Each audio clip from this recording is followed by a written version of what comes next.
Welcome back to the channel. Today we're doing a masterclass for LED sports lighting project planning. Perfect for any project owner in the early stages of planning an LED lighting upgrade for an outdoor field or for a court. You might be working for a school, a city, a sports club, or even a private facility and feeling a little overwhelmed by all the moving parts. Don't worry, you're in the right place. I'm Antti Rydman from sportsvenuecalculator.com, and we help project planners like yourself make smarter decisions on budgeting, design, suppliers, and funding for lighting projects like yours. In this deep dive video, I'll walk you through the key steps of a typical sports lighting project and explain what your role as the project owner is, from the very first idea all the way to turning on the lights for the first game day. Let's get started. Before we jump into project planning, you might still be asking yourself, why switch to LED lighting? The answer is simple. It's a smart move. LED systems can cut your energy costs by up to 70%, they last longer, and they need less maintenance. They also give you brighter, more even lighting, which makes things safer for players and fans. You can also get more control. You can dim the lights, you can set up zones, control everything from your phone, or even create dynamic light shows to boost fan engagement for your facility. And if you're thinking about the environment, LEDs are a much greener option. Start by answering the basic questions about the use case of your facility. What kind of sports will be played on your field? This matters because different sports need different lighting levels and layouts. Take football and baseball fields, for example. They differ in shape and size, which means they require distinct lighting layouts, designs, and lighting standards. Do you need lighting for recreational play or competitive high school or collegiate matches? Modern LED sports lighting systems are designed to fit existing infrastructure. If you're planning to retrofit your existing lighting system with LED, you'll want to check if the current lighting infrastructure can be reused to save time and money.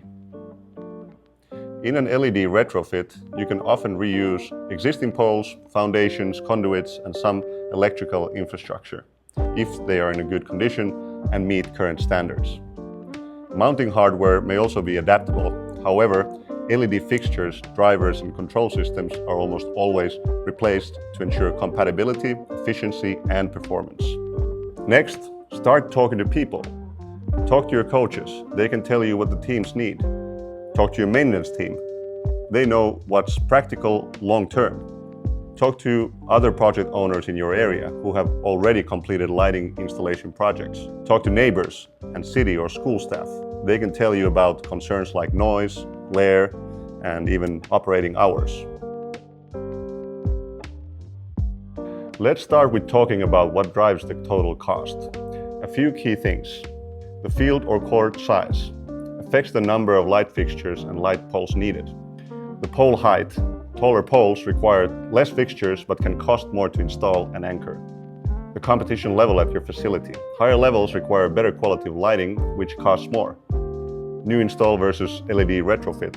Retrofitting allows you to reuse existing infrastructure, making it less expensive. Smart controls or advanced systems. They cost more upfront, but saves money in utility bills and maintenance long-term. Site conditions. Site preparation needs or utility upgrades increase the cost. Your geographical location. Labor, materials, and logistics vary in cost from state to state. Now let's talk about money. Here are some ballpark numbers. Outdoor fields like football or soccer, the cost can be somewhere from $150,000 to $450,000. For outdoor courts like tennis or basketball, from $30,000 to $120,000. Indoor gyms or turf fields, $50,000 to $250,000 plus. These numbers come from our sports lighting cost calculator that analyzes thousands of real sports lighting projects annually in the United States. It's not a replacement for a quote from a vendor or a site visit, but it helps you start conversations with internal stakeholders, set realistic expectations, and be better prepared when talking to suppliers and contractors. Here's how it works. First, choose your sport and facility type. Then answer a few quick questions and enter your project details. Then submit your request sit back and let the calculator do the work. You will receive a tailored cost estimate in your inbox within 2 minutes. Find the link to the cost calculator in the description below. Hit pause for a second. Seriously, hit pause, take a minute and use the cost calculator to get a tailored estimate for your project. We'll go through it together, line by line, to help you better understand what goes into the price of an LED sports lighting installation project. So let's start with line number 1, the lighting system purchase. This is the cost for the main materials. The LED light fixtures, the steel poles, and concrete bases. These are the core parts of the system that make up around half of the total cost. Then we have the installation of poles and fixtures. This is the labor cost to install the poles and mount the lights. It covers the work done on site. This line item covers typically around 15% of the cost. Line 3, pole grounding. This protects the system from lightning or electrical problems. It connects the poles safely to the ground. It's not a huge part of the total cost, but still, it cannot be ignored. Line 4, electrical equipment purchase. This includes the purchase cost of things like conduits, pull boxes, and wiring. These parts deliver power to the lights. Typically, this line item covers around a third of the project. Line 5, engineering. Covers both electrical and structural design. Engineers make sure the system is safe, efficient, and meets code. Line 6, project management. This is the cost for managing the whole project, from scheduling work, deliveries, and keeping things on track. Overall, project costs are typically divided into 3 main categories: material costs, labor costs, and professional services. As we can see, the majority of the budget goes towards materials, while labor and professional services together make up roughly a quarter of the total cost. Of course, these are general estimates. Labor costs, for example, can vary significantly depending on your location. Some typical line items are not included in the quote because they depend on your location and project. Things like permits, site work, or power upgrades are usually handled by your own team or general contractor, not the lighting vendor itself. From our experience, funding is the #1 reason why planned lighting projects don't get completed. If you're a public facility, you might use grants, city funds, or bonds, depending on your sport and facility type. There are many funding programs available. Here are a few examples. For tennis lighting projects, the USTA offers facility grants. Baseball lighting projects can apply to MLB's Youth Development Foundation. The NFL Foundation supports football fields through its grassroots program. And for schools or nonprofits, you can look into the US Department of Energy grants. If you're a private facility, maybe it's sponsorships or donor support. That could mean reaching out to local businesses for advertising opportunities, naming rights on the scoreboard or light poles, or launching a fundraising campaign with club members or alumni. Many private schools and clubs fund lighting through a mix of community involvement and private donations. Our team has compiled and curated a long list of funding programs state by state. Check it out in our sports facility grants and funding database. The link is in the description. At this point, many people bring in a project manager or an owner's representative to help keep things moving. These professionals can coordinate vendors, manage timelines, handle permits, and keep your project on track, especially if you don't have time to manage all the moving parts yourself. They act on your behalf to make sure everything is delivered on time, on budget, and to spec. Before any lighting poles go up, it's important to start with a site assessment. Trust me, taking the time to do this can save you a lot of frustration and money later on. A site assessment helps you understand what the project needs, what potential issues might come up, and what's realistically possible at the location. As the project owner, your role in the site assessment phase is to 1. Invite sports lighting suppliers and installers to do the site assessment. 2. Help the lighting team understand your goals, share information about the site, and make sure all the early planning is done correctly. One of the first things the lighting installers check is where the light poles can go. They look at the layout of the field and see if there is enough space at the sides or corners to install poles safely. They also make sure the poles won't block views or get in the way of other sports equipment. Next, the team checks the electrical supply to see if there's enough power available. Is there a nearby panel or transformer we can use? If not, we may need to upgrade or need new wiring, which can affect the cost and the timeline. The installers also look at the surroundings. For example, if there are homes, streets, or buildings close to the field, they have to control the light to avoid glare or spill. This is why aiming and shielding are important in the design. Lastly, the team checks the ground or soil. The soil must be strong enough to support the light poles. If the ground is too soft, rocky, or uneven, they may need to improve it or build deeper foundations. Doing all of this early helps plan the project the right way. Avoid delays and make sure the lighting will work well for years to come. This is where the design comes together. In the US, most sports lighting designs follow the standards from the Illuminating Engineering Society, or the IES. It defines lighting requirements for different sports and levels of play, from recreation to professional competition, making sure the lighting levels match the sport being played, keeping the light uniform across the field, minimizing glare and spill light for neighbors, and making sure the poles and fixtures are positioned for safety and performance. Unless you happen to be a certified lighting engineer, at this point, you'll probably want to hire a lighting designer or engineer with experience.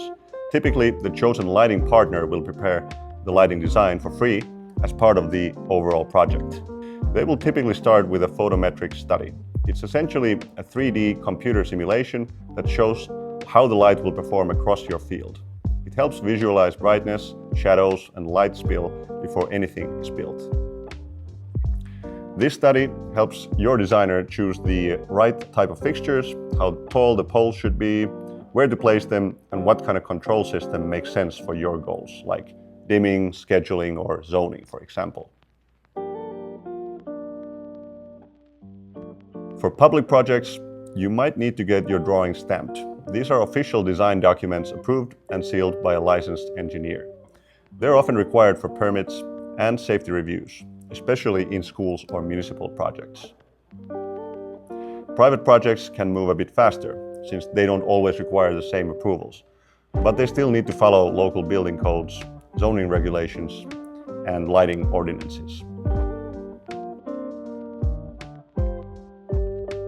Before installing sports lighting, your project must go through a permitting and approval process to meet local laws, codes, and safety standards.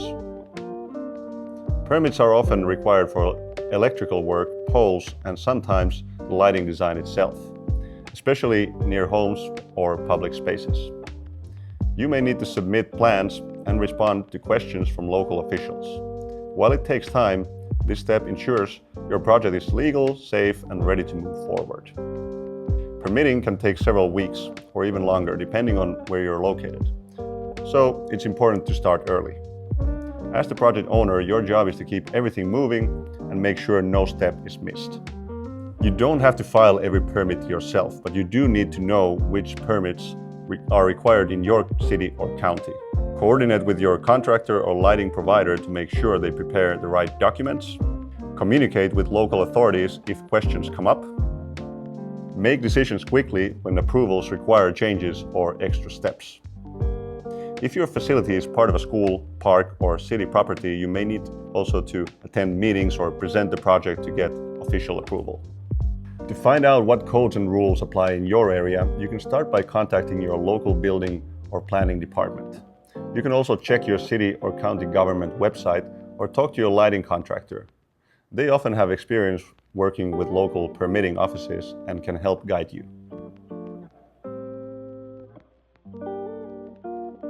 Next up, picking who will do the work. There are plenty of sports lighting suppliers out there, so how do you choose the right one for your project? If your project is public, you'll usually need to follow an open bidding process with a formal RFP and sealed bids to meet fairness and transparency rules. However, many school districts and municipalities also allow cooperative purchasing, which lets you buy from pre-vetted vendors through approved group contracts, saving time while staying compliant. If your project is private, you're not limited to bidding rules. You can directly approach trusted vendors Ask for design-build proposals or negotiate terms that match your timeline and goals. Either way, choosing the right contractor is one of the most important decisions you'll make. If you're looking for top sports lighting providers, check out our business directory where you can compare trusted companies in your area. While cost is always an important factor, going with the cheapest option can lead to long-term problems, such as poor lighting performance, higher maintenance costs, or non-compliance with local codes. Experience matters, but relevant experience matters even more. Look at their past projects. Have they worked in your area? Have they installed lighting systems at your competition level? Have they completed projects for similar types of facilities? Quality is also critical, but how can you compare it across suppliers? Start by checking if they have industry affiliations, recognized quality certifications, and if they use DLC-listed fixtures, which ensures high efficiency and high performance standards. Choosing the right supplier means looking beyond the price tag. It's about finding a team that can deliver results you can count on. Before installation begins, the site needs to be prepared for construction.